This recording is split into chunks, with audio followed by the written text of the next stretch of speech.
Hello everyone, today we see the general trials in acidic strength. हम acidic strength की order देखेंगे अलग अलग कंपाउंड्स में। सबसे पहला हमारा कंपाउंड जैसे हाइड्रो एसिड। हाइड्रो एसिड कौन से होते हैं? जिसमें हाइड्रोजन के साथ बॉन्डिंग हो किसी भी एलिमेंट की, जैसे HX है। H मतलब एक तो हाइड्रोजन है इसमें, और X कोई भी अलग कोई भी और कंपाउंड हो सकता है, तो जैसे फ्लोरीन क्लोरीन कुछ भी हो सकता है। H मतलब हाइड्रोजन, और X कोई भी कंपाउंड हो सकता है। हम सबसे पहले देखते हैं पीरियड के अलोंग। पीरियड में एसिडिक का ऑर्डर क्या होगा? देखो, इसमें सबसे ज्यादा होता है हेलोजन वाले कंपाउंड का, फ्लोरीन का, फिर ऑक्सीजन का, फिर नाइट्रोजन का, फिर कार्बन का। तो मतलब जो हेलोजन वाले होते हैं, सबसे लास्ट वाले पीरियड वाले होते हैं, उनका जो एसिडिक स्ट्रेंथ है वो सबसे ज्यादा होता है। ये क्यों होता है? ये मतलब डिपेंड करता है इलेक्ट्रोनेगेटिविटी पे। इलेक्ट्रोनेगेटिविटी क्या होती है कि भाई बॉन्ड के जितने भी इलेक्ट्रॉन पेयर हैं वो कितना अपनी तरफ खींचता है ना। कोई जैसे हाइड्रोजन और फ्लोरीन के बीच में बॉन्ड है, फ्लोरीन मतलब इनमें फ्लोरीन जो है इन बॉन्ड के इलेक्ट्रॉन को ये अपनी तरफ ज्यादा खींचेगा, तो उसकी इलेक्ट्रोनेगेटिविटी ज्यादा है। तो फ्लोरीन की इलेक्ट्रोनेगेटिविटी ज्यादा, तो क्या करेगा? इस बॉन्ड के इलेक्ट्रॉन को अपनी तरफ खींचेगा, तो इस पे एक नेगेटिव चार्ज आएगा और इस पे पार्शियल पॉजिटिव चार्ज आएगा। तो मतलब इनके जो बीच में बॉन्ड है वो वीक होगा एक टाइप से। तो वीक होगा तो ये बॉन्ड जल्दी टूट जाएगा। H positive plus F negative में ये बॉन्ड ब्रेक हो जाएगा। तो मतलब इसके एसिडिक कब बोलते हैं कंपाउंड को? जब वो H पॉजिटिव को रिलीज करता है, तो ये H पॉजिटिव को जल्दी रिलीज कर देता है, तो ये HF का होता है वो हाईली एसिडिक होता है। उसके बाद जो ऑक्सीजन होता है वो मतलब इलेक्ट्रोनेगेटिविटी का ऑर्डर होता है ऑक्सीजन, फ्लोरीन, नाइट्रोजन और फिर कार्बन। हाँ, तो जो सबसे ज्यादा इलेक्ट्रोनेगेटिव होगा वही उसका ही जो कंपाउंड होगा वो ज्यादा एसिडिक होगा। और ऐसे ही अगर थर्ड पीरियड में देखें तो उसमें जो क्लोरीन होगा सबसे ज्यादा HCl, फिर SH2, सल्फर जो डाइहाइड्राइड, और फिर PH3, है ना। इनमें भी क्योंकि इलेक्ट्रोनेगेटिव ऑर्डर क्या है? सबसे ज्यादा क्लोरीन की, फिर सल्फर की, और फिर जो फोस्फीन की होती है। हाँ, तो ये तो देख लिया हमने अलोंग द पीरियड। अब देखेंगे हम अलोंग द ग्रुप। मान लो हम हेलोजन वाले केस में देखते हैं। तो हेलोजन में हाइड्रोजन, फ्लोरीन, क्लोरीन, ब्रोमीन और आयोडीन होता है। देखो, इसमें अगर हम इलेक्ट्रोनेगेटिविटी के बेस पे देखें तो क्या होना चाहिए? जो फ्लोरीन है, फ्लोरीन वाले का सबसे ज्यादा एसिडिक होना चाहिए, क्योंकि फ्लोरीन को अपनी तरफ खींचेगा और हाइड्रोजन को बाहर रिलीज कर देगा। लेकिन इस केस में उल्टा होता है, ऐसा नहीं होता। सबसे ज्यादा एसिडिक स्ट्रेंथ होती है HI की, उसके बाद HBr की, उसके बाद HCl की, फिर HF की। जो ये होता है सबसे लिस्ट एसिडिक होता है, और ये सबसे मोस्ट एसिडिक होता है। क्यों होता है? देखो, इसके तीन मेन रीजन है। जैसे पहले तो है साइज। देखो, साइज जितना ज्यादा बड़ा साइज होगा, देखो हाइड्रोजन जो है वो स्मॉल एलिमेंट है, इसका हाइड्रोजन का साइज जो है वो बहुत छोटा है, तो ये छोटे का एलिमेंट के साथ ही ज्यादा अच्छे से बॉन्ड बना पाएगा, क्योंकि मतलब इसका ऑर्बिटल छोटा है, तो ये कोई छोटा ऑर्बिटल है उसके साथ इसकी ओवरलैपिंग अच्छी हो पाएगी, मतलब उनके बीच में बॉन्ड अच्छी बन पाएगी। लेकिन अगर ये मतलब सामने वाला कंपाउंड कोई बहुत बड़ा हो गया तो उनके बीच में इतनी अच्छी बॉन्डिंग नहीं बन पाएगी ना, तो मतलब उनके ऑर्बिटल्स के बीच में ओवरलैपिंग अच्छा इससे नहीं हो पाएगी। तो जो है मतलब H और I के केस में क्या, आयोडीन का साइज तो बहुत बड़ा है लेकिन हाइड्रोजन का साइज बहुत छोटा है, तो इनके बीच में जो ओवरलैपिंग है, इनके बीच में जो बॉन्ड है इनका वो वीक है एक टाइप से ना। वीक है तो ये बॉन्ड जल्दी टूट जाएगा। तो इसी तरह क्या होगा, फिर ये बॉन्ड जल्दी टूट जाएगा तो HI जो है वो ज्यादा एसिडिक होगा, और ऐसे ही फिर उसके बाद HBr, फिर HCl, और फिर HF का साइज सबसे छोटा है, तो इसके हाइड्रोजन और फ्लोरीन के बीच में जो बॉन्ड है वो स्ट्रॉन्ग होगा इनके कंपैरिजन में। और दूसरा होता है, देखो एक चीज पढ़ी थी हमने, जो स्ट्रॉन्ग एसिड होता है, स्ट्रॉन्ग एसिड क्या करेगा? एक तो H पॉजिटिव आयन रिलीज करेगा, एक मतलब कोई भी मान लो आयन रिलीज करेगा, मान लो A नेगेटिव रिलीज करेगा। ये मान लो स्ट्रॉन्ग एसिड था तो इसको बोला था हमने, इसका कंजुगेट बेस बोला था ना, कंजुगेट बेस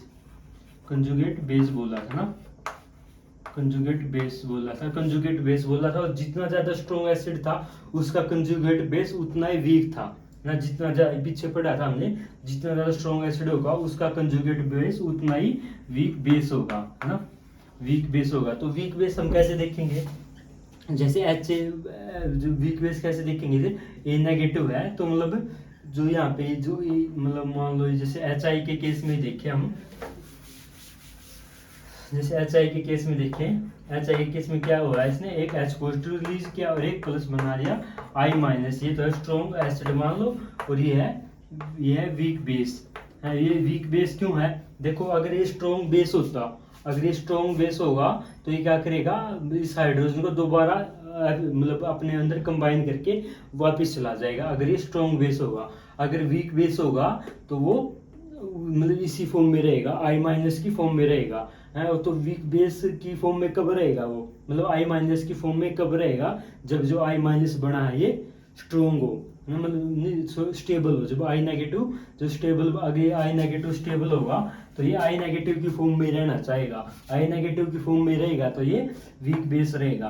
तो I नेगेटिव जो है ये स्टेबल होता है। क्यों स्टेबल होता है, देखो रिलेटिवली देखना, एक तो F माइनस है, एक I माइनस है, आयोडीन माइनस है। इन दोनों पे मतलब नेगेटिव चार्ज है दोनों पे, लेकिन आयोडीन का साइज जो है वो बहुत बड़ा है। बहुत बड़ा साइज होने के कारण जो उसका जो नेगेटिव चार्ज है उसके अंदर वो काफी फैला हुआ है, तो ना काफी फैला हुआ तो वो स्टेबल होगा। लेकिन फ्लोरीन के केस में क्या साइज छोटा है और जो नेगेटिव चार्ज है वो मतलब ऐसे बिछा हुआ है, मतलब उसमें कम स्पेस में है। तो कम स्पेस में तो होगा तो क्या होगा, उसके उनके बीच में एक टाइप से रिपल्सन ही फील होगी, क्योंकि छोटे से स्पेस में नेगेटिव चार्ज है। तो उस केस में जो F नेगेटिव जो है ये कम स्टेबल होगा, क्योंकि इस पे छोटे साइज पे माइनस चार्ज है, लेकिन बड़े साइज में माइनस चार्ज है तो ये स्टेबल होगा। तो मतलब क्या होगा, I नेगेटिव जो है वो स्टेबल हो गया, स्टेबल हो गया तो ये क्या हो गया, ये स्टेबल हो गया तो एक वीक बेस हो गया ना, ये वीक बेस हो गया। जितना कंजुगेट बेस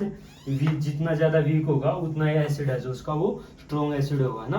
तो फिर क्या है, जो I नेगेटिव है वो सबसे वीक बेस है, और इसलिए जो HI होगा वो सबसे स्ट्रॉन्ग एसिड होगा, क्योंकि जो जितना ज़्यादा स्ट्रॉन्ग एसिड होता है उसका कंजुगेट बेस उतना ही वीक होता है। और लेकिन अगर आप इसके जो आप ब्रोमीन का देखोगे Br माइनस है, वो I माइनस के कंपैरिजन में स्ट्रॉन्ग बेस होगा, है ना, I माइनस के कंपैरिजन में स्ट्रॉन्ग बेस होगा। तो इसका जो मतलब HBr है जो इसका वो कम स्ट्रॉन्ग एसिड होगा HI के कंपैरिजन में, है ना। तो ये दो चीज देख ली हमने। देखो अगर आपने इसका ऑर्डर खाली याद रखना है, मतलब ये है कि मतलब ये है कि याद रखना खाली, तो उसके लिए तो दो रीजन काफ़ी हैं। लेकिन आपने कहीं मान लो क्वेश्चन पेपर में आ जाए, मतलब बोर्ड के एग्जाम में आ जाए तो, या यूनिवर्सिटी एग्जाम में आए तो उसमें मतलब अच्छे से एक्सप्लेन करने के लिए तीसरा होता है इसमें बोर्न हेबर साइकिल। इसमें क्या है, इसने मतलब लैटिस एनर्जी को एक्सप्लेन करने के लिए एक पूरा साइक्लिक ये मतलब जितनी एनर्जी रिलीज होती है, जितनी एनर्जी उसमें कंज्यूम होती है, उनका एक साइक्लिक डिनोशन दिया था। और ये सारा जो है एक्सपेरिमेंटल है। एक्सपेरिमेंटल कैसे है, देखो क्या होगा, सबसे पहले मान लो HX है कोई भी हेलोजन, H मतलब हाइड्रोजन, X कोई भी हेलोजन है, तो फिर क्या होगा ये एक्वस फॉर्म में है क्योंकि इसका सॉल्यूशन बना हुआ है। तो पहले तो हम क्या करेंगे, इसको HX को गैस की फॉर्म में कन्वर्ट करेंगे, फिर क्या करेंगे, हम डिसोसिएशन एनर्जी देंगे। जो डिसोसिएशन मतलब इन H और X की बॉन्ड को तोड़ेंगे, तो फिर क्या होगा, H का जो है गैस का मॉलिक्यूल बनेगा और एक X का मॉलिक्यूल बनेगा, वो भी गैस की फॉर्म में बनेगा। फिर क्या करेगा हमने H, इसमें क्या करना है, इससे क्या बनेगा H पॉजिटिव और H positive aqueous plus X minus aqueous, है ना। एक तो सिंपल ये है कि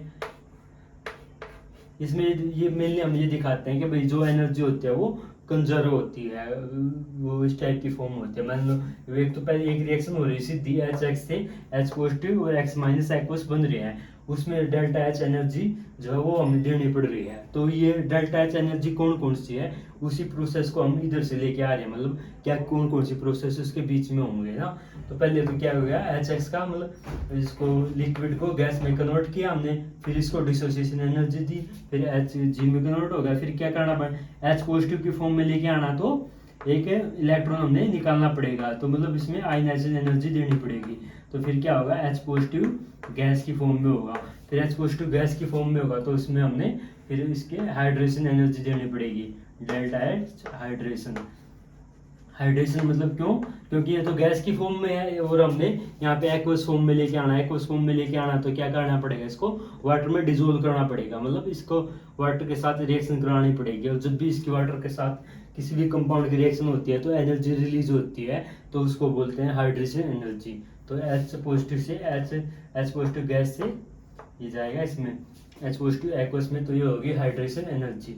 ऐसे ही X है, तो X को तो हमने X नेगेटिव बनाना है ना, X नेगेटिव गैस, तो इसमें वो क्या होगा, इलेक्ट्रॉन गेन एंथैल्पी ना, electron gain enthalpy, electron gain enthalpy देनी पड़ेगी हमें इसको। इलेक्ट्रॉन गेन एंथैल्पी रिलीज होगी, क्योंकि इलेक्ट्रॉन गेन जो भी कोई भी मेटल, कोई भी एलिमेंट इलेक्ट्रॉन को गेन करता है तो वो एनर्जी रिलीज करता है, तो वो होगी इलेक्ट्रॉन गेन एंथैल्पी। तो इसको हमने एक्स को एक इलेक्ट्रॉन दिया तो उस वो एक्स माइनस में चेंज हो गया। अभी भी गैस की फॉर्म में है तो हमें इसको एक्वस फॉर्म में कन्वर्ट करने के लिए इसको देनी पड़ेगी hydration energy, hydration energy, hydration energy देनी पड़ेगी इसको हमने। तो फिर क्या होगा, हमने ये एनर्जीज देख ली, इसमें कौन कौन सी जो है वो यूज हो रही है।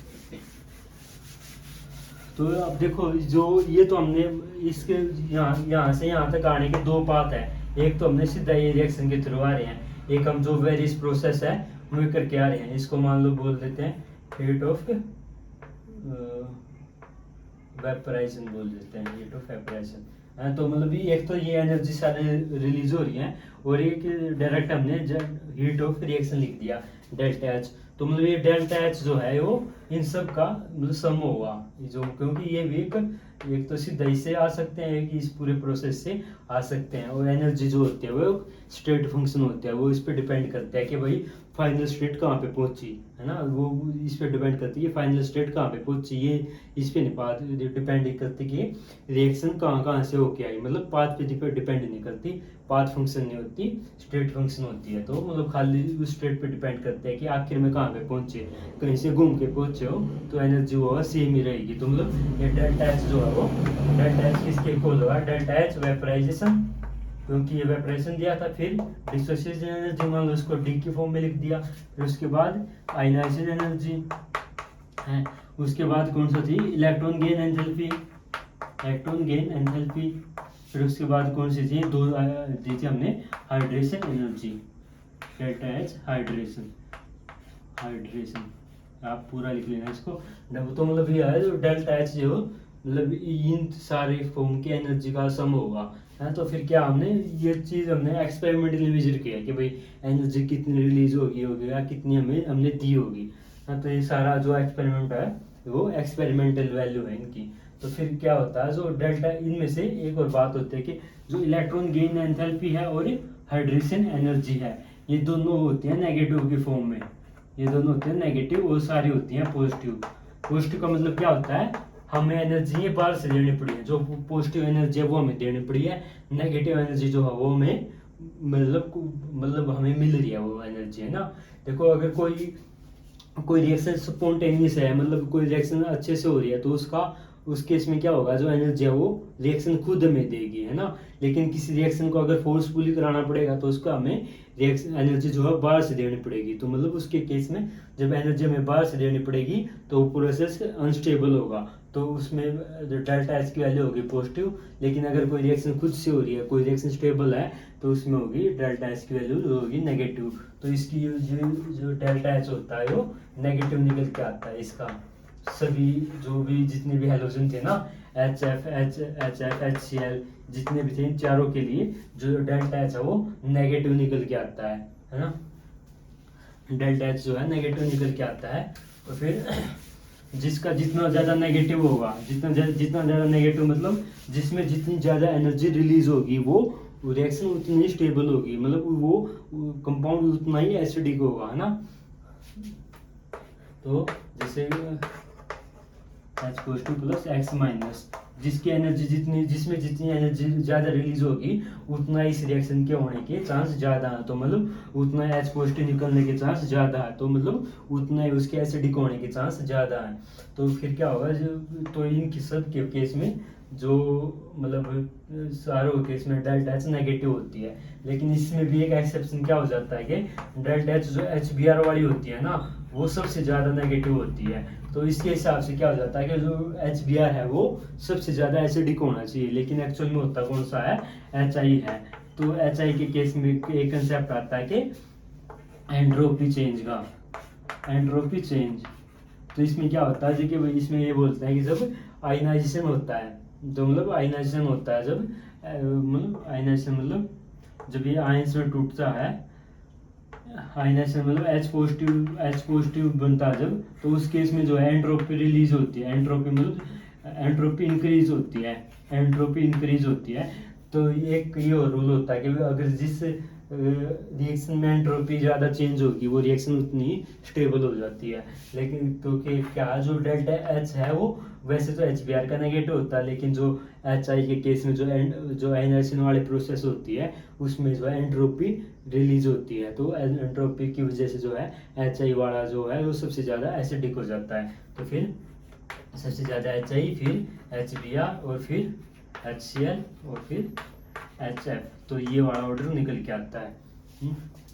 तो ये देख लिया हमने हाइड्रो एसिड्स का, मतलब जिसमें हाइड्रोजन का किसके साथ बॉन्ड था, हाइड्रोजन का किसी भी दूसरे आइटम के साथ बॉन्ड था।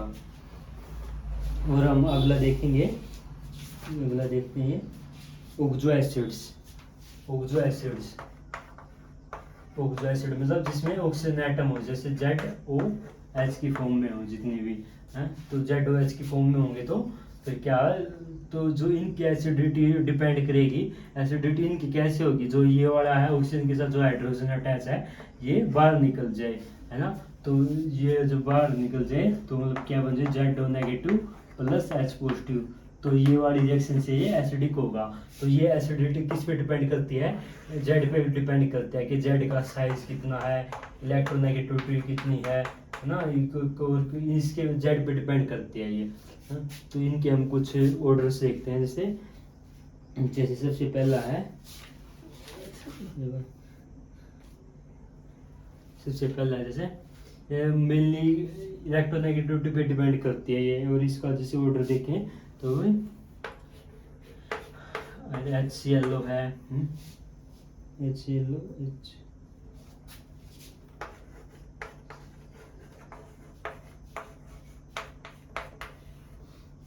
तो अगर एक ग्रुप के अंदर मतलब एक पीरियड के अंदर देखें तो ये किस पे डिपेंड करता है कि देखो अगर इसमें ये किस टाइप से होगा, ClOH, तो फिर क्या होगा, जो क्लोरीन की इलेक्ट्रोनेगेटिविटी ज़्यादा है तो क्लोरीन क्या करेगा, अब इन इलेक्ट्रॉन को अपनी तरफ खींचेगा। जो ऑक्सीजन में और हाइड्रोजन में किसकी है, ऑक्सीजन की ज़्यादा है, ऑक्सीजन इसके अपनी तरफ खींच रहा है, और क्लोरीन फिर क्या है, क्लोरीन फिर ऑक्सीजन से भी अपनी तरफ खींच रहा है कुछ। तो फिर क्या होगा, जितनी ज़्यादा इलेक्ट्रोनेगेटिव होगी वो इस मतलब इस बॉन्ड के इलेक्ट्रॉन को अपने मतलब ऑक्सीजन पे आ जाएंगे। वो अगर इलेक्ट्रोनेगेटिव ज़्यादा है तो वो सारे इन इलेक्ट्रॉन को अपनी तरफ खींचना चाहेगा, मतलब OCl की तरफ ज़्यादा इलेक्ट्रॉन आएंगे। अगर इसकी Cl की नेगेटिविटी इलेक्ट्रोनेगेटिविटी ज़्यादा है तो फिर क्या होगा, ये वाला बॉन्ड वीक हो जाएगा। लेकिन अगर जब Br के केस में होगा, Br हो तो इसकी Br की इलेक्ट्रोनेगेटिविटी कम है क्लोरीन के कंपैरिजन में, तो ये कम खींच पाएगा ना। तो फिर HBrO की इलेक्ट्रोनेगेटिविटी कम हो जाएगी, और सबसे ज़्यादा किसकी होगी, सबसे कम होगी HIO की। तो ये होता है सबसे पहले, तो ये इलेक्ट्रोनेगेटिविटी पे डिपेंड करता है।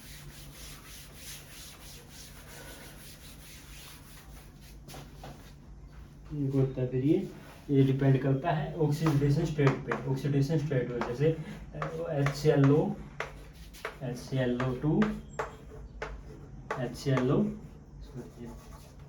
HClO3 और HClO4। तो इनमें क्या है, जितनी ज़्यादा ऑक्सीडेशन स्टेट होगी ना उतना ही वो एसिडिक होगा, जितनी ज़्यादा ऑक्सीडेशन स्टेट होगी उतना ही वो एसिडिक होगा। तो इसके में क्या है, अगर इसके केस में देखें तो ऑक्सीडेशन स्टेट कितनी है ऑक्सीजन की, मान लो इसकी क्लोरीन की मान ली हमने X, और जो ऑक्सीजन पे फॉर्मल चार्ज होता है वो होता है -2, और ऑक्सीजन पे होता है ऑक्सीजन पे होता है +1। तो X = +1 हो गया, यहाँ पे हो गया +1, और यहाँ पे होगा +3, और यहाँ पे +5, और यहाँ पे +7। तो सबसे ज़्यादा ऑक्सीजन किसकी होगी, इस वाले की होगी। क्यों होगी, जैसे हम इस पहले इसको कंपाउंड को ड्रॉ करके देखेंगे। जैसे Cl है तो इसका अगर कंपाउंड ड्रॉ करोगे तो देखो, अगर सबसे ज़्यादा आसान तरीका होता है, क्लोरीन पे 7 वैलेंस इलेक्ट्रॉन है और एक ऑक्सीजन पे कितने होते हैं, ऑक्सीजन पे होते हैं 6 होते हैं। तो एक इस ऑक्सीजन वाले ने इस इलेक्ट्रॉन के साथ हाइड्रोजन के साथ बॉन्ड बना लिया है ना, इस हाइड्रोजन के साथ बॉन्ड बना लिया। तो इस OH को एक इलेक्ट्रॉन की जरूरत है, एक इलेक्ट्रॉन की जरूरत है अपने वैलेंसी को कंप्लीट करने के लिए। वैलेंसी कंप्लीट कैसे हो जाएगी, जब इसने एक बॉन्ड बना लिया, इसने इस इलेक्ट्रॉन के साथ, तो दो बॉन्ड ये हो गई हैं, 2 बॉन्ड हो गए, 2 लोन पेयर हो गए, और एक बॉन्ड पे दो इलेक्ट्रॉन होते हैं, एक बॉन्ड पे 2 इलेक्ट्रॉन होते हैं। तो चार तो बॉन्ड के हो गए, 2 बॉन्ड हैं, 2 दूनी 4 और 4 लोन पेयर हो गए। तो इसका ऑक्टेट जो है कंप्लीट हो गया। तो इस OH ने तो एक बॉन्ड बनाया, लेकिन जो ऑक्सीजन अकेले हैं उनको अपनी वैलेंसी कंप्लीट करने के लिए डबल बॉन्ड बनाना पड़ेगा। तो ये ऐसे बॉन्ड बना लेंगे, एक क्लोरीन का और 2 क्लोरीन के, 2 ऑक्सीजन के, और ऐसे ही ऑक्सीजन के। तो ये ऐसे बनाना है, ऐसे ही ऑक्सीजन का ये बना, जो 2 लोन पे सब पे रहेंगे। तो फिर क्या होगा, सब और एक का ऑक्टेट कंप्लीट हो गया। जैसे इस ऑक्सीजन के 4 तो लोन पेयर हैं और 2 बॉन्ड है, दो बॉन्डों के कितने हो गए, 2 इलेक्ट्रॉन हो गए, 4 इलेक्ट्रॉन हो गए, 2 दूनी 4 और इस 4 ये लोन पेयर, तो टोटल हो गए 8। मतलब इसका ऑक्टेट कंप्लीट हो गया। तो इस केस में जो इलेक्ट्रोनेगेटिव होगी वो कैसे होगी, जो ये है सॉरी, जो मतलब ये OH वाला बॉन्ड टूटेगा और फिर OH वाला बॉन्ड टूट के फिर ये H पॉजिटिव देगा।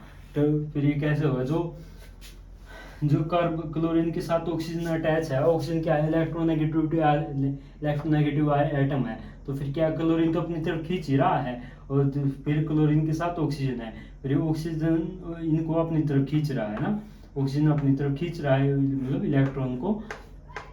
तो ये केस हो रहा है जैसे HClO4 के केस में। लेकिन जब HClO3 का केस होगा उसमें क्या होगा, क्लोरीन OH और इसमें 2 ऑक्सीजन है, इसमें 2 ऑक्सीजन है। तो देखो इसमें तो जो इलेक्ट्रोनेगेटिविटी हो रही है वो 3 ऑक्सीजन अपनी तरफ खींच रहे हैं इलेक्ट्रॉन को, लेकिन इसमें कितने खींच रहे हैं, इसमें 2 ऑक्सीजन जो है इलेक्ट्रॉन को अपनी तरफ खींच रहे हैं। और ऐसे ही जगह HClO2 के केस में देखेंगे तो ClOH बॉन्ड तो हर एक में होना चाहिए, और इसमें क्या है, HClO2 के केस में क्या है, बस एक ऑक्सीजन आइटम है जो इलेक्ट्रोनेगेटिविटी मतलब क्रिएट कर रहा है क्लोरीन मतलब इस बॉन्ड में, OH वाले बॉन्ड में।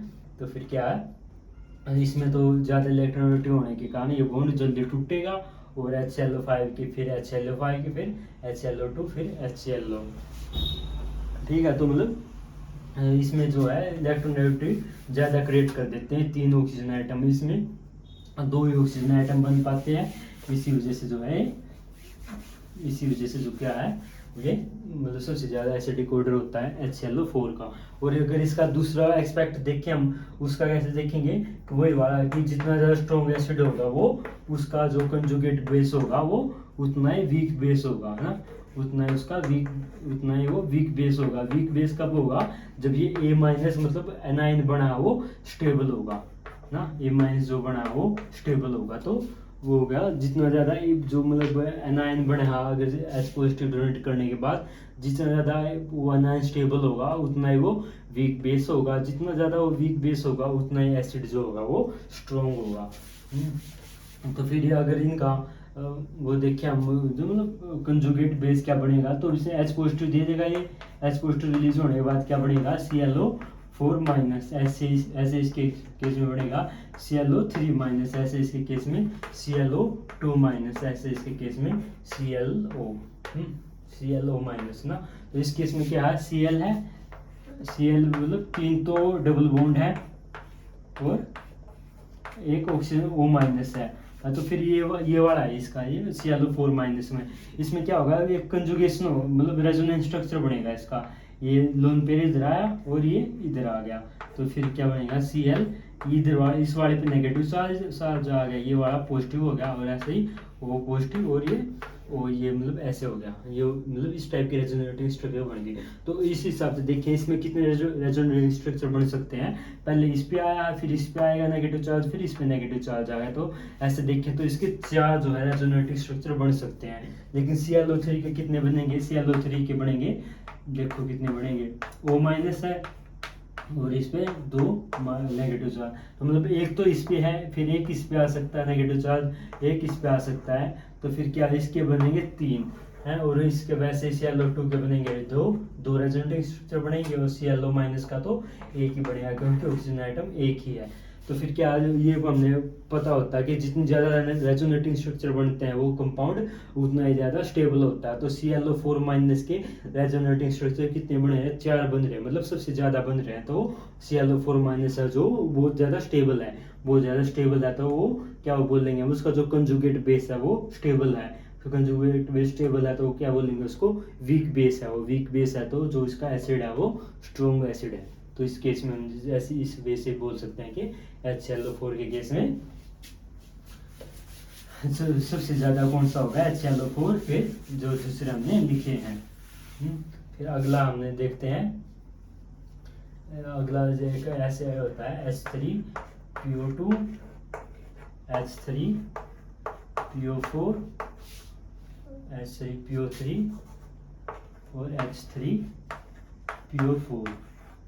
देखो अगर ये देखिए ऑक्सीडेशन स्टेट के हिसाब से देखिए, जो पिछला कंसेप्ट हमने देखा है अगर उसके हिसाब से देखें तो सबसे ज़्यादा ये एसिडिक होना चाहिए, फिर ये होना चाहिए, फिर ये होना चाहिए ना, क्योंकि ऑक्सीडेशन स्टेट इसमें उसका सबसे ज़्यादा, फिर इसका ना। अगर निकालना चाहो तो निकाल सकते हो, ऐसे दिख ही रहा ऑक्सीडेशन स्टेट सबसे ज़्यादा इसका होगा क्योंकि इसमें 4 जो है ऑक्सीजन के आइटम है, इसमें 2 हो, इसमें मतलब इसमें 3 है, इसमें 2 है। लेकिन इसमें क्या ऑर्डर इसका उल्टा हो जाता है, सबसे ज़्यादा किन से का होता है?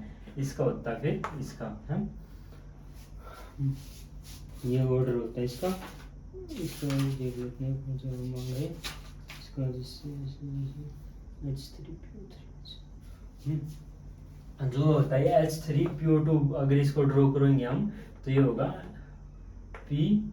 इसमें देखो एक तो ऑक्सीजन के साथ मतलब डबल बॉन्ड बनाना है आपने, है, और एक डबल बॉन्ड बना के और जितने ऑक्सीजन आ जाते हैं उनका OH बना देना। तो इसमें एक डबल बॉन्ड बना दिया, कितना ऑक्सीजन बच गया? एक और बच गया, तो उसके साथ हमने OH बना दिया। फिर उसके बाद जितने भी हाइड्रोजन बच गए उनके साथ सिंगल बॉन्ड बना दो। ये बना दिया ना। और ऐसे ही अगर इसके केस में बनाएंगे तो क्या, एक तो डबल बॉन्ड बनाना ही हमने, फिर एक OH बना दिया, फिर मतलब एक और मतलब दो ऑक्सीजन बच गए थे, 2 OH बना दिए, फिर हाइड्रोजन कितने बच गए? एक हाइड्रोजन बच गया। ऐसे इसके केस में PO, इसमें OH है और इसमें सारे OH ही बच गए। तो फिर इस केस में क्या हो रहा है, जो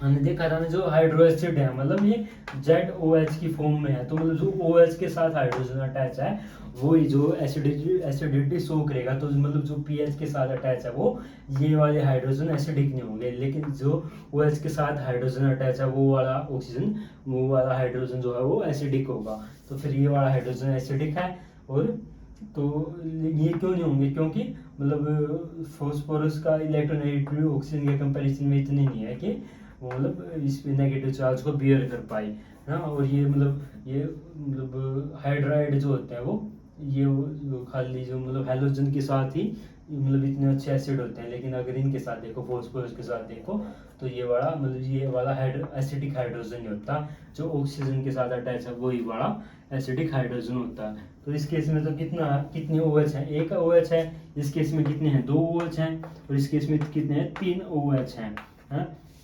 तो इसकी मतलब ये कितने मतलब हाइड्रोजन दे सकता है? ये 1 दे सकता है, ये 2 दे सकता है, और ये कितने दे सकता है? 3 दे सकता है। और इसको बोलते हैं इसकी बेसिसिटी। अगर कोई एसिड अगर एक प्रोटॉन दे सकता है तो उसको बोलते हैं उसकी बेसिसिटी कितनी है? 1 है। लेकिन अगर कोई 2 दे सकता है तो उसको बोलते हैं उसकी बेसिसिटी है 2। अगर कोई 3 दे सकता है एसिड, अगर कोई एसिड 3 प्रोटॉन दे सकता है तो उसकी बेसिसिटी बोलते हैं 3 है। तो ध्यान रखना है, उल्टा टर्म होती है, जो एसिड होता है उसकी बेसिसिटी होती है। तो इसकी बेसिसिटी है 1, इसकी 2 और इसकी 3। जब देखो ये वाले जो OH वाली बॉन्ड थी वो मतलब प्रोटॉन कैसे रिलीज कर रहा था कि भाई ऑक्सीजन का ये OH बॉन्ड था और फिर यहाँ पे कोई जेड एटम था, वो इलेक्ट्रोनेगेटिव एटम होने की वजह से जो OH के थे अपने इलेक्ट्रॉन खींच रहा था, इस बॉन्ड के इलेक्ट्रॉन जो वो खींच रहा था अपनी तरफ, तो इसके मतलब इस बॉन्ड को वीक कर रहा था ना। तो इस केस में तो क्या है, तो यहाँ पे कौन सा एटम है जो मतलब इलेक्ट्रॉन को खींच सकता है, ये वाला है, ये पीओ बॉन्ड जो है, मतलब फास्फोरस है, फास्फोरस के साथ ऑक्सीजन अटैच है, तो मतलब ऑक्सीजन जो है इलेक्ट्रॉन को अपनी तरफ खींचेगा। तो यहाँ पे तो जो एक एक ही OH है और एक OH को एक पीओ बॉन्ड जो अपनी तरफ खींच रहा है उसको इलेक्ट्रोनेगेटिविटी मतलब शो करा। इस पे क्या एक पीओ है और उस पीओ को मतलब दो OH के बॉन्ड को अपनी तरफ खींचना पड़ रहा है, और यहाँ पे एक पीओ को मतलब तीन OH की बॉन्ड को तोड़ना पड़ रहा है या उनमें से इलेक्ट्रॉन को अपनी तरफ खींचना पड़ रहा है। तो देखो यहाँ पे तो एक पीओ बॉन्ड है और एक OH बॉन्ड को अपनी तरफ खींचना पड़ रहा है, तो फिर क्या होगा, ये ज़्यादा अच्छे से खींच पाएगा क्योंकि इसको तो एक पीओ बॉन्ड है और इसको एक ही OH बॉन्ड को तोड़ना है, लेकिन यहाँ पे एक पीओ को 2 को तोड़ना और यहाँ पे एक पीओ को 3 को तोड़ना, तो फिर ये ज़्यादा अच्छे से तोड़ पाएगा। तो फिर सबसे ज़्यादा एसिडिटी किसकी होगी, इसकी होगी, फिर इसकी होगी ना, सबसे ज़्यादा H3PO2 की, फिर H3PO3 की, फिर उसके बाद H3PO4 की होगी ना। तो ये देख लिया हमने। तो अगले आते हैं, अगला हमारा कंपाउंड होता है एसिडिक स्ट्रेंथ ऑफ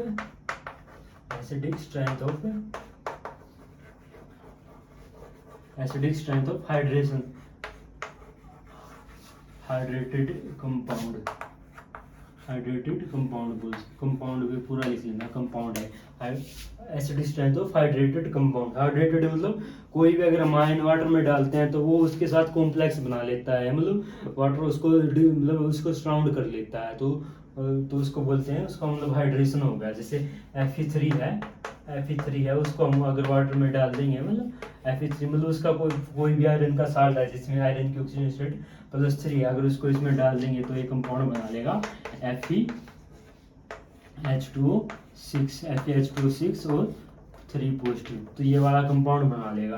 तो इस केस में जो है ये एसिडिटी कैसे शो करेगा, देखो Fe के पास 6 ऑक्सीजन एटम है, मतलब 6 वो वाटर के मोलिकुल हैं, तो मान लो 500 हमने ऐसे कैसे लिख लिए, तो फिर एक हाइड्रोजन एटम को ऐसे लिख दिया। देखो Fe3 है जो इस पे +3 जो है +3 ऑक्सीडेशन स्टेट है, तो मतलब ये बहुत ही इलेक्ट्रॉन डेफिशिएंट है जो बहुत ज़्यादा इलेक्ट्रॉन डेफिशिएंट है। तो ये क्या करेगा, इलेक्ट्रॉन डेफिशिएंट है तो इन बॉन्ड के इलेक्ट्रॉन को अपनी तरफ खींचेगा, हाँ इन बॉन्ड के इलेक्ट्रॉन को अपनी तरफ खींचेगा, ये इलेक्ट्रॉन को अपनी तरफ खींचेगा तो क्या करेगा, तो इस OH बॉन्ड को ये वीक कर देगा, OH बॉन्ड को वीक कर देगा, तो क्या होगा, यहाँ से H पॉजिटिव बाहर निकल जाएगा। तो फिर क्या बना लेगा H2O5 तो ये ऐसे कैसा रहेगा, एक OH बना लेगा, OH और यहाँ पे +2 होगा और फिर एक H पॉजिटिव जो है वो रिलीज कर देगा। तो फिर क्या है, इस वे में ये जो ये है एक एसिडिक मतलब एसिडिटी शो करेंगे, जो ये हाइड्रेटेड कॉम्प्लेक्स है ना, क्योंकि इसका वाटर के साथ रिएक्शन होकर कॉम्प्लेक्स बना था, तो ये था हाइड्रेटेड कॉम्प्लेक्स। तो फिर इस वजह से जो है एसिडिटी शो करेंगे। तो इसकी एसिडिटी किस चीज़ पे डिपेंड करेगी, वो डिपेंड करेगी कि कितनी अच्छे से जो आयरन एटम है ये इलेक्ट्रॉन को खींच पा रहा है, और वो डिपेंड करता है वो चार्ज डेंसिटी पे। चार्ज डेंसिटी मतलब जो है चार्ज डेंसिटी कितनी है, मतलब इसका देखो चार्ज डिवाइड बाय मतलब कितना उसका साइज है, चार्ज डिवाइड बाय साइज। देखो है जितना ज़्यादा चार्ज होगा उतनी इसकी जो चार्ज डेंसिटी है वो उतनी ज़्यादा होगी। अगर Fe3 की जगह अगर Fe+2 होता तो वो इतना अच्छे से नहीं खींच पाता जितना जो है ये खींच पा रहा है। और अगर इसका Fe तो ये किस पे डिपेंड करता है, तो ये तो डिपेंड करता है चार्ज पे, कितना चार्ज है मेटल पे, और उसके साइज पे डिपेंड करता है ना। तो फिर इसका अगर किसी का ऑर्डर देखना हमने तो वो इसी चीज़ पे देख लेंगे कि भाई किसका साइज कितना बड़ा। देखो अगर तो देखिए अगर FeH2O6 है, जो FeH2O6 +3 वो होगा ज़्यादा होगा वैनेडियम H2O6 और यहाँ पे क्रोमियम देखिए, क्रोमियम H2 6 3 पॉजिटिव, और ऐसे ही ये होगा वैनेडियम H2 6 3 पॉजिटिव। तो कोई इस 3 पॉजिटिव, तो इस केस में क्या हो रहा है, जो अगर मतलब जैसे जैसे लेफ्ट टू राइट जाते हैं किसी भी डी ग्रुप में, तो मतलब ये तो सारे किसके डी ग्रुप के एलिमेंट है। जैसे जैसे लेफ्ट टू राइट जा रहे हैं, तो अगर देखो सबसे पहले आता है वैनेडियम आता है, फिर क्रोमियम आता है, फिर आयरन आता है। तो मतलब वैनेडियम जो इस साइड होता है, मतलब वो सबसे राइट की तरफ होता है, तो वैनेडियम का साइज जो है सबसे बड़ा होता है। लेकिन जैसे जैसे लेफ्ट टू राइट जाते हैं, तो क्या होता है, प्रोटॉन का नंबर बढ़ता जाता है, मतलब एटॉमिक नंबर बढ़ता जाता है, तो प्रोटॉन का नंबर बढ़ता जाता है, प्रोटॉन का नंबर बढ़ता जाता है, तो वो बार वाले इलेक्ट्रॉन के साथ उसका अट्रैक्शन बढ़ता जाता है, तो मतलब उसका साइज छोटा होता जाता है जैसे ही लेफ्ट से राइट हम जाते हैं। तो फिर क्या होगा, सबसे लेफ्ट से सबसे राइट में, सबसे राइट में होता है आयरन, तो मतलब आयरन का साइज जो है वो सबसे छोटा है, तो वो मतलब वो सबसे ज़्यादा एसिडिक होगा। फिर उसके बाद क्रोमियम, उसके बाद वैनेडियम जो है वो सबसे ज़्यादा एसिडिक होगा। और अगर इसके में हम और अगर कोई और कंपाउंड लें, जैसे इसमें एल्यूमिनियम है, एल्यूमिनियम H2 6, एल्यूमिनियम H2 6, और फिर इसके बाद लें अगर हम इसमें ले रखा जैसे कैल्शियम H2 6, कैल्शियम H2, तो फिर क्या है, देखो वैसे कैल्शियम तो +3 में पॉसिबल होता नहीं है, तो कैल्शियम को हम +2 ही लेते हैं, +2 का वैल्यू सबसे कम होगा। तो ये तो है एक, मतलब ये बोरोन फैमिली का है, और ये अल्कलीन अर्थ मेटल है। तो ये तो मतलब सबसे इस साइड, मतलब सबसे शुरू में होते हैं, सबसे लेफ्ट साइड में होते हैं, तो इनका साइज तो बड़ा ही होता है। एल्यूमिनियम और सबसे ज़्यादा कैल्शियम का साइज बड़ा होता है, फिर एल्यूमिनियम का, फिर उसके बाद डी ब्लॉक वाले एलिमेंट होते हैं। तो कैल्शियम का साइज सबसे बड़ा है, तो ये सबसे कम एसिडिक होगा, फिर एल्यूमिनियम सबसे कम एसिडिक होगा। हाँ, तो फिर इसी बेस पे कितने भी ऑर्डर देख सकते हो आप, आपके बुक में 2-3 ऑर्डर दे रखे हैं, सब पे इसी पे डिपेंड है कि भाई उसका एसिड, उसका साइज कितना है और उसमें चार्ज कितना है। फिर अगला हम देखते हैं ऑर्गेनिक एसिड। ऑर्गेनिक एसिड अगर देखें, सबसे पहले मतलब इसमें 2 मेन देखने होते हैं हमें, एक तो फिनोल और एक कार्बोक्सिलिक एसिड, मतलब RCOOH। तो सबसे पहले तो देखें कि इन दोनों में सबसे ज़्यादा मतलब एसिडिक कौन सा होता है। इसमें एसिडिक कैसे होगा, ये इसने H पॉजिटिव दे दिया, और फिर ये इसने बना दिया फिनोक्साइड आयन O नेगेटिव, और एक बेंजीन रिंग है, इसको बोलते हैं फिनोक्साइड आयन बोलते हैं इसको। और ये कैसे बनेगा, ये बना लेगा RCOO-, तो मतलब OH वाला था जो, इसका एसिडिक कैसे लिखते हैं, RCOH होता ना, OH होता, तो इस OH वाला हाइड्रोजन इसने डोनेट कर दिया, तो ये बना लिया RCO-। तो इसमें इसको बोलते हैं कार्बोनिलेट आयन। तो इस केस में भी हम वही देखेंगे कि भाई जितना ज़्यादा एसिडिक है, एसिड H पॉजिटिव देने के बाद जितना ज़्यादा ये मतलब ये अनायन बनना जितना ज़्यादा स्टेबल होगा, उतना ही वो कंपाउंड एसिडिक होगा। तो इस केस में देखो, इसमें तो फिनोक्साइड में रेजोनेंस होगी, पूरे ग्रुप में ऐसे जाएगा ये, फिर ये ऐसे पूरा रिवॉल्व करेगा, तो इसमें तो रेजोनेंस होगी। इसमें रेजोनेटिक स्ट्रक्चर ज़्यादा बढ़ेंगी, इसमें रेजोनेटिक स्ट्रक्चर कम बढ़ेंगी। इसमें तो मतलब एक तो यहाँ पे आ सकता है नेगेटिव चार्ज, और मतलब इस बॉन्ड को घुमा के लेके आए, यहाँ पे लेके आए, एक यहाँ पे आ सकता है।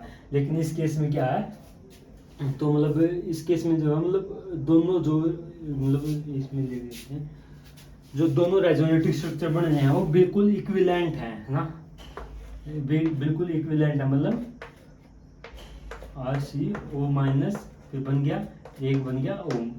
तो मतलब अगर इसका रेजोनेंस करा, पहला कंपाउंड ये था, दूसरा ये था, तो इस केस में बोलते हैं कि रेजोनेंस नहीं हो रहा, एक टाइप से क्या जो नेगेटिव चार्ज है ये पूरा डिस्प्लेस ही हो रहा है दूसरे ऑक्सीजन के एटम पे। तो इसमें क्या बोलते हैं, जो ऑक्सीजन एटम है वो 2 एटम पे पूरा फैला ही हुआ है, दोनों ऑक्सीजन एटम पे पूरा फैला हुआ है, क्योंकि यहाँ से एक ये रेजोनेटिव स्ट्रक्चर फिर ये बना, ये पूरा इसके जैसा ही है, दोनों इक्विवेलेंट स्ट्रक्चर ही हैं। तो इसमें ये बोलते हैं कि भाई जो इलेक्ट्रॉन जो negative charge is disperse on to oxygen atom. So जो कार्बोनिलेट आयन है वो बहुत ज़्यादा स्टेबल होता है, तो इसी इसी की वजह से जो एसिडिटी होती है जो कार्बोक्सिलिक एसिड की ज़्यादा होती है ना। तो फिर अब हम एक दो कार्बोक्सिलेट एसिड के ऑर्डर देख लेते हैं। वैसे तो होता है CH3COOH है, ये है सिंपल एसिटिक एसिड। लेकिन अगर इसकी जगह हम कोई भी, इसमें दो केस हो सकते हैं, क्या कि भाई एक तो केस हो सकता है कि भाई यहाँ पे हम कोई मतलब CH2 है, कोई इलेक्ट्रॉन विड्रॉइंग ग्रुप लगा दे, इलेक्ट्रॉन विड्रॉइंग ग्रुप, तो मतलब इलेक्ट्रॉन को अपनी तरफ खींचे, या तो इंडक्टिव इफेक्ट से खींचे या रेजोनेंस से कैसे भी खींचे। कोई इलेक्ट्रॉन विड्रॉइंग होगा तो वो क्या करेगा, तो क्या करेगा, इस बॉन्ड के इलेक्ट्रॉन को अपनी तरफ खींचेगा, तो मतलब OH वाले बॉन्ड के इलेक्ट्रॉन को भी अपनी तरफ खींचेगा। तो मतलब क्या करेगा, जो OH वाला बॉन्ड है उसको स्टेबलाइज करेगा, उसको डिस्टेबलाइज करेगा ना। तो क्योंकि जो मेन यहाँ पे जो इंडक्टिव इफेक्ट शो कर रहा है ना, ये वाला कार्बन शो करेगा, ये वाला कार्बन, क्योंकि ये वाला कार्बन इसके ज़्यादा पास में है ना। ये वाला कार्बन इंडक्टिव इफेक्ट शो कर रहा है, या और यहाँ पे भी हमने कोई ऐसा ग्रुप लगा लिया जो इलेक्ट्रॉन को अपनी तरफ खींचेगा, तो मतलब इस वाले कार्बन से भी जो वो है इलेक्ट्रॉन को खींचेगा, ये वाला ग्रुप इस वाले इलेक्ट्रॉन से खींचेगा, तो क्या करेगा, ये वाला कार्बन वो ज़्यादा से अच्छे से खींचेगा इस ऑक्सीजन एटम, इस वाले बॉन्ड से। तो फिर क्या होगा, उसकी एसिडिटी ज़्यादा हो जाएगी। लेकिन अगर कोई ऐसा कंपाउंड है CH2COOH है, और यहाँ पे कोई X है जो इलेक्ट्रॉन डोनेटिंग है, इलेक्ट्रॉन डोनेटिंग ग्रुप है, तो फिर इसके क्या करा, जो ये वाला कार्बन है, ये वाला कार्बन मतलब इस वाले कार्बन की मतलब ये sp2 हाइब्रिडाइज है ना, sp2 हाइब्रिडाइज है, यहाँ पे डबल बॉन्ड है, तो मतलब ये मान के चलो ये वाला कार्बन ही यहाँ से इस OH वाले बॉन्ड के इलेक्ट्रॉन को खींच रहा अपनी तरफ, ये वाला कार्बन तो खींच रहा, और ये इलेक्ट्रॉन डोनेटिंग ग्रुप है, ये वाला इस कार्बन को दे रहा है इलेक्ट्रॉन, है ना।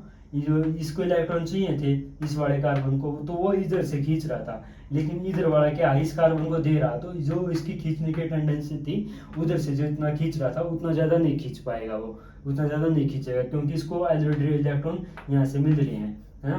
तो समझ रहे हो, तो फिर क्या होगा, जो ये OH बॉन्ड है वो मतलब इतना ज़्यादा टूटेगा नहीं, तो इसकी एसिडिटी कम हो जाएगी। तो सिंपल रूल क्या निकल के आता है, जितना अगर कोई इलेक्ट्रॉन विड्रॉइंग ग्रुप है तो वो एसिडिटी को इंक्रीज करता है, कोई इलेक्ट्रॉन डोनेटिंग ग्रुप है तो वो एसिडिटी को डिक्रीज करता है ना। तो यही है फिर। तो अगर इसके एग्जांपल देखना चाहो तो फिर क्या देख सकते हो, अगर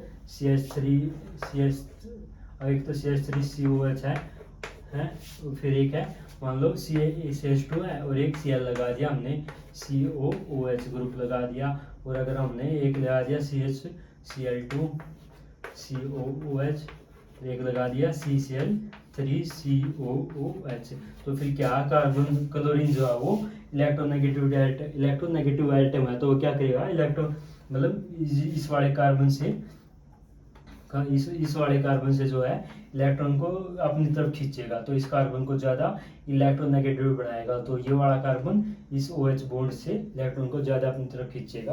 तो सबसे ज़्यादा एसिडिक कौन सा होगा, जिसमें ज़्यादा इलेक्ट्रोनेगेटिव एटम होंगे, मतलब जिसमें जितने ज़्यादा क्लोरीन एटम होंगे, तो ये वाला सबसे ज़्यादा होगा ना, ये वाला सबसे ज़्यादा होगा। और अगर दूसरा केस ये होगा भाई CH3 है, CH3COH है, और CH3 लगा दिया, अगर मान लो यहाँ पे COOH, अगर फिर लगा दिया CH3 के दो मॉलिक्यूल लगा दिए हमने इसके साथ, तो COOH, तो इसका इतना ही देख लो। तो CH3 जो होता है वो इलेक्ट्रॉन को डोनेट करता है, और ये क्लोरीन तो खींच रहा था, जो CH3 मॉलिक्यूल है वो इलेक्ट्रॉन को डोनेट करता है, तो फिर क्या करेगा, वो इलेक्ट्रॉन को डोनेट करेगा, इस कार्बन को, इस वाले कार्बन को डोनेट करेगा, तो फिर इसका वाले कार्बन की जो टेंडेंसी थी यहाँ से इधर से इलेक्ट्रॉन खींचने की, तो वो कम हो जाएगी, तो जो एसिडिक हो जाएगा ये, मतलब ये सबसे कम एसिडिक होगा, तो सबसे ज़्यादा होगा CH3COH, फिर ये वाला, फिर उसके बाद जो अगर तीनों हाइड्रोजन को रिप्लेस कर देंगे CH3 के साथ, वो सबसे कम एसिडिक हो जाएगा। तो ठीक, हमने जो एसिडिक स्ट्रेंथ थी वो देख ली, अगले लेक्चर में हम बेसिक स्ट्रेंथ देखेंगे।